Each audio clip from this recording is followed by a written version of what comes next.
आज के इस वीडियो में देखने वाले हैं बिहार बोर्ड कक्षा 8 के प्रश्नावली 5.1 के क्वेश्चन नंबर 6 से। पिछले वीडियो में हमने 5 तक क्लियर कर दिए थे।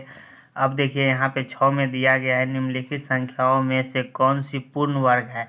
ये जो संख्या दिया गया है इसमें से कौन सी संख्या पूर्ण वर्ग है, तो आपको बताए थे पिछले वीडियो में, ट्रिक बताए थे। तो आइए यहाँ पे कॉपी पर हम इसको सॉल्व करते हैं। तो यहाँ पे देखिए कौन सी संख्या पूर्ण वर्ग है। तो पूर्ण वर्ग के हम ट्रिक बताए थे कि नोट में लिखिए, नोट में जिसके इकाई अंक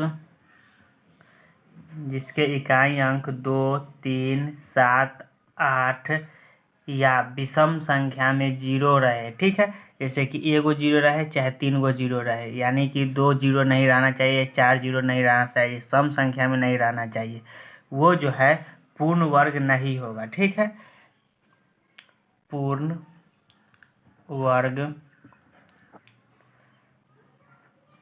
नहीं होगा।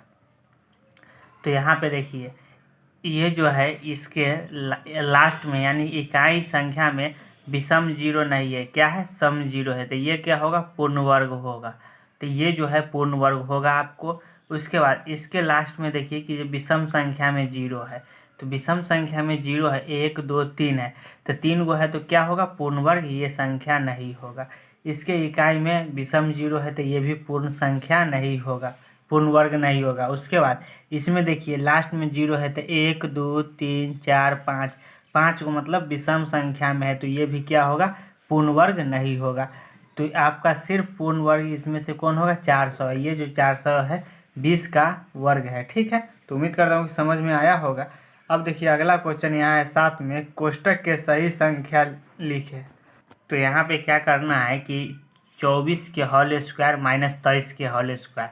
तो यहाँ पे 24 के 24 से गुना करेंगे, उसमें से 23 में 23 से गुना करेंगे, उसको घटाएंगे, कितना आएगा सो हमको यहाँ पे लिखना है। तो देखिए 24 का होल स्क्वायर कितना होता है, तो 24 का होल स्क्वायर होता है 576। तो 576 में से हम 23 के होल स्क्वायर के घटाएंगे, तो 23 के होल स्क्वायर कितना होता है, 529। इसको जब घटाएंगे तो कितना हो जाएगा, आपका 47 हो जाएगा। ठीक है, तो यही 47 इसमें भरा आएगा। और इसको बनाने के दूसरा तरीका यह है कि ये दोनों जो संख्या है 24 और 23, ये दोनों के जोड़ दीजिए, 47 हो जाएगा। ठीक है, उसके बाद यहाँ पे देखिए बी में क्या दिया गया, 102 के होल स्क्वायर। 102 के होल स्क्वायर करेंगे तो 10,404 होगा। इसमें से 101 के होल स्क्वायर घटाना है, तो कितना हो जाएगा, 10,201 हो जाएगा। ठीक है, इसको जब घटाएंगे तो कितना आएगा, 203 होगा। तो ये 203 तो आ गया, इसको निकालना पड़ेगा, लेकिन जब सेम है, एक के डिफरेंट है, तो इसको क्या करेंगे, डायरेक्ट इसमें जो है ये संख्या में ये संख्या को हम जोड़ देंगे, तो 102 और 101 कितना हो जाएगा, 203। तो 203 देखिए यहाँ भी आया था 203, यहाँ भी आ गया 203। तो ठीक है, इसको ऐसे ही बना लेंगे जोड़ करके। उसके बाद इसको हम स्क्वायर करेंगे, तो 501 के होल स्क्वायर हो जाएगा 25,001 में से 500 के होल स्क्वायर करेंगे तो 25,000 हो जाएगा, नहीं 25 नहीं, 2,50,000 हो जाएगा। अब इसको हम घटाएंगे तो कितना हो जाएगा, तो इसको जब घटाएंगे तो आपको हो जाएगा 1,001। तो इसको 1,001 हो जाएगा। तो इसको हमको ऐसे नहीं बनाना है इतना पर, जैसे कि इतना जो है इसको नहीं बनाना है, डायरेक्ट क्या करेंगे, इसको और इसको जोड़ देंगे, तो 501 और 500 कितना हो जाएगा, तो 1,001। तो देखिए यहाँ भी 1,001 आया था, तो इसको क्या करना है, इसी मेथड से बनाना है। उसके बाद इसको कैसे बनाएंगे, तो 400 और 399 कितना हो जाएगा, 799। तो 799 हो जाएगा इसका आंसर। अगर आप चाहे तो इसको वर्ग भी करके बना सकते हैं, जैसे कि यहाँ 400 के वर्ग करिएगा तो 16 पर 4 0 माइनस 399 के होल स्क्वायर हो जाएगा 1,592,001। इसको जब घटाइएगा तो यही आ जाएगा 799। ठीक है, तो ऐसे अगर बनाना है तो बनाइए, नहीं तो यहाँ पे ये 400 में 399 को जोड़ दीजिए, वही आपका आंसर हो जाएगा। उसके बाद आइए अगला क्वेश्चन देखते हैं। यहाँ पे क्वेश्चन नंबर 8 में दिया गया है निम्नलिखित में कौन सा त्रिक पाइथागोरस त्रिक है। तो पाइथागोरस त्रिकोण है तो उसको हम समझते हैं। यहाँ पे नोट में लिख दिए है, पाइथागोरस परिमेय में दो संख्याओं के वर्ग के जोड़ तीसरी संख्याओं के वर्ग के बराबर होता है। ठीक है, जैसे कि यहाँ पे एक संख्या हम लेते हैं, चलिए यहाँ पे हम ले लेते हैं, जैसे कि है एक संख्या 3 के होल स्क्वायर प्लस 4 के होल स्क्वायर बराबर 5 के होल स्क्वायर। इसमें क्या बताया गया है पाइथागोरस परिमेय में कि दो संख्याओं के वर्ग का जोड़, तो दो संख्या, एगो संख्या ये है और एक संख्या ये है, दो संख्या के वर्ग का जोड़ तीसरी संख्या के वर्ग के बराबर, यानी कि तीसरी संख्या ये है इसके वर्ग के बराबर होता है या नहीं। तो इसको हम देख लेते हैं। तो 3 के वर्ग करेंगे तो 3 तिहाई 9 प्लस 4 के 4 चौका 16 बराबर 5 के वर्ग करेंगे तो 25। यहाँ पे 16 9 25 बराबर 25। ये जब आ गया 25 बराबर 25 तो ये क्या होगा, पाइथागोरस परिमेय होगा। ठीक है, ऐसे हम यहाँ पे सॉल्व करेंगे। तो देखिए यहाँ पे क्वेश्चन दिया गया है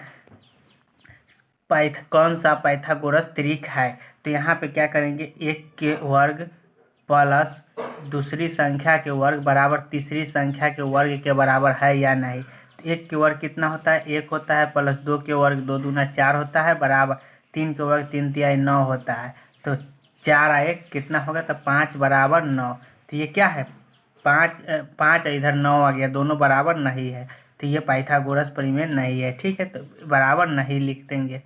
उसके बाद इसमें हम आएंगे तो यहाँ पे देखिए 3 के वर्ग करेंगे तो 3 के वर्ग प्लस 4 के वर्ग बराबर 5 के वर्ग है या नहीं। तो यहाँ पे 3 तिहाई 9 प्लस 4 चौका 16 बराबर 5 के वर्ग 25। तो 16 9 25 बराबर 25 आ गया। तो इसका मतलब ये पाइथागोरस परिमेय है। ठीक है, उम्मीद करता हूँ कि समझ में आ रहा होगा। अब देखिए यहाँ पे 6 के वर्ग, तो 6 के वर्ग प्लस 8 के वर्ग बराबर 10 के वर्ग है या नहीं। तो 6 के तो 6 36 होता है, 36 प्लस 8 8 64 बराबर 10 के वर्ग करेंगे तो 100 हो जाएगा। अब 6 व 4 10 के 0 हासिल 1 6 3 9 1 10, 100 बराबर 100 आ गया। इसका मतलब ये भी पाइथागोरस परिमेय है। ठीक है, अब आइए इसमें आते हैं। तो यहाँ पे 1 के वर्ग करेंगे प्लस 1 के वर्ग, पहली संख्या जोड़ दूसरी संख्या बराबर तीसरी संख्या के वर्ग के बराबर है या नहीं। तो 1 प्लस 1 बराबर 1 के वर्ग 1 ही होगा। 1 का 1 2 बराबर 1, दोनों बराबर है नहीं है, तो इसको हम बराबर नहीं दे देंगे, इसको पाइथागोरस परिमेय कहते हैं। अब आइए अगला क्वेश्चन देखते हैं। यहाँ पे दिया गया है 2 2 और 3, तो 2 के वर्ग प्लस 2 के वर्ग बराबर 3 के वर्ग है या नहीं।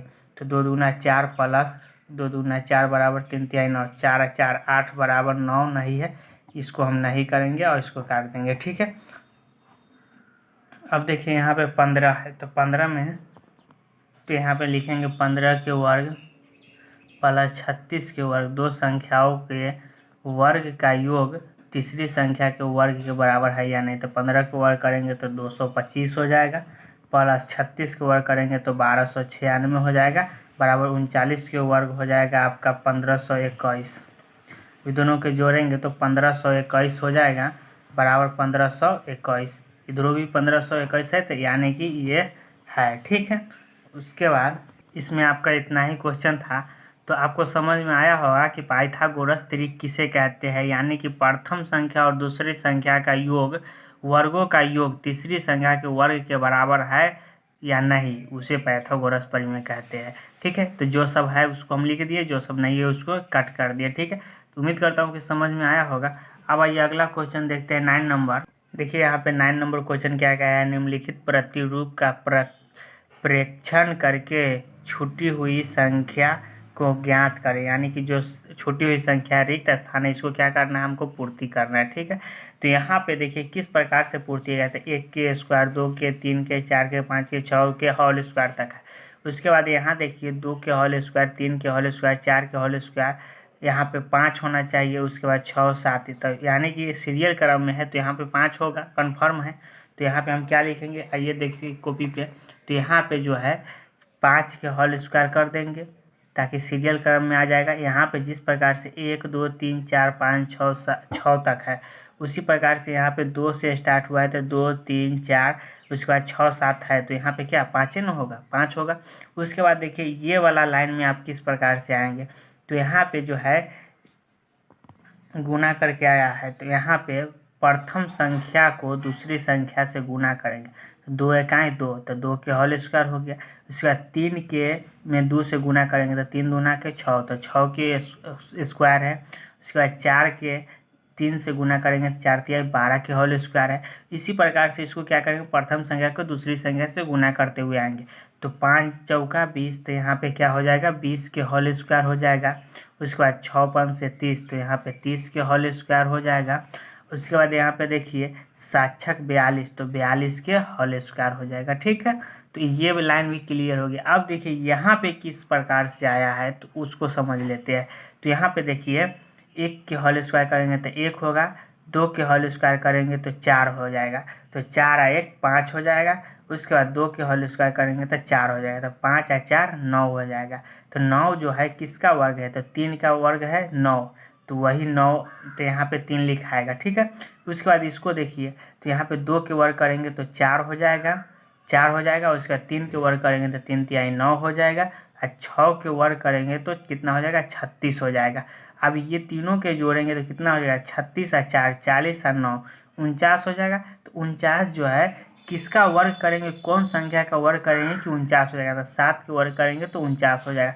तो उसी प्रकार से जो है यहाँ पे सब संख्या के वर्ग करके वर्ग निकाल के इसको तीनों संख्या के ऐड किया गया है, और वो किसका वर्ग है वो हमको लिखना है। ठीक है, तो यहाँ पे जो है 43 हम लिख देंगे। 43 के वर्ग जो है इस सब को वर्ग करके जोड़ेंगे तो 43 के वर्ग निकलेगा। उम्मीद करता हूँ कि मेरा बात आपको समझ में आया होगा। अब देखिए क्वेश्चन नंबर यहाँ पे 10 में यहाँ पे दिया गया है, विषम संख्याओं के क्रमिक घटाव की क्रिया द्वारा निम्नलिखित संख्याओं की जांच करें कि कौन सी संख्या पूर्ण वर्ग संख्या है। तो कौन सी संख्या पूर्ण वर्ग संख्या, उसको हम क्या करना है, जांच करना है। तो आइए यहाँ पे देखते हैं। यहाँ पे देखिए 81 पूर्ण वर्ग संख्या है या नहीं। तो ये तो देखने ही से पता चलता है, ये इतना छोटा छोटा है, आपको याद भी होगा पूर्ण वर्ग है या नहीं। तो 9 के स्क्वायर करेंगे तो कितना हो जाएगा, 81 हो जाएगा। तो 9 के वर्ग है। इसको हम देखेंगे चेक करके, तो ये 11 के वर्ग है। तो 11 के वर्ग करेंगे तो 121। ये 12 के वर्ग है, और ये 36 जो है 6 का वर्ग है। ठीक है, तो यहाँ पे लेकिन हमको दिया गया है विषम संख्याओं के क्रमिक घटाव की क्रिया द्वारा। क्रमिक घटाव मतलब कि विषम संख्या जो होता है कौन कौन होता है, विषम संख्या तो कहते हैं वैसी संख्या जो 2 से पूर्णतः विभाजित नहीं हो, उसको विषम संख्या कहते हैं। लेकिन उसको क्रमिक घटाव यानी कि 1 3 5 7 9 11 ये सब संख्या को क्रमिक बाई इसको क्या करना है, घटाना है। तो आइए इसको हम देख लेते हैं एक आध गो क्वेश्चन। तो यहाँ पे जो है 81, तो इसको इस प्रकार से बनाना है जैसे कि यहाँ पे 81 दिया गया है। तो 81 में सबसे पहला विषम संख्या कौन है, 1, तो 1 घटाएंगे तो कितना आ जाएगा, 80। यहाँ पे लिखा है क्रमिक घटाव। तो क्रमिक घटाव मतलब इसको जो है घटाते चलना है क्रम के अनुसार। तो पहले तो 1 घटाएंगे, उसके बाद 80 आया, तो 80 में से 80 माइनस दूसरा कौन है 3, तो 3 घटाएंगे तो कितना आ जाएगा, तो 80 में से जब 3 घटाएंगे तो 77 आ जाएगा। उसके बाद 77 में से जब हम 5 घटाएंगे, उसके बाद 3 के बाद कितना है 5, तो 5 घटाएंगे तो कितना 72 आ जाएगा। 72 में से फिर उसके बाद 72 में से 5 के बाद 7 घटाएंगे तो कितना आ जाएगा, तो 72 में से जब 7 घटाएंगे तो 65 आ जाएगा। उसके बाद देखिए यहाँ पे 65 आ गया, तो 65 में से 7 के बाद 9 घटाएंगे, तो 9 घटाएंगे तो आपका 56 हो जाएगा। उसके बाद 56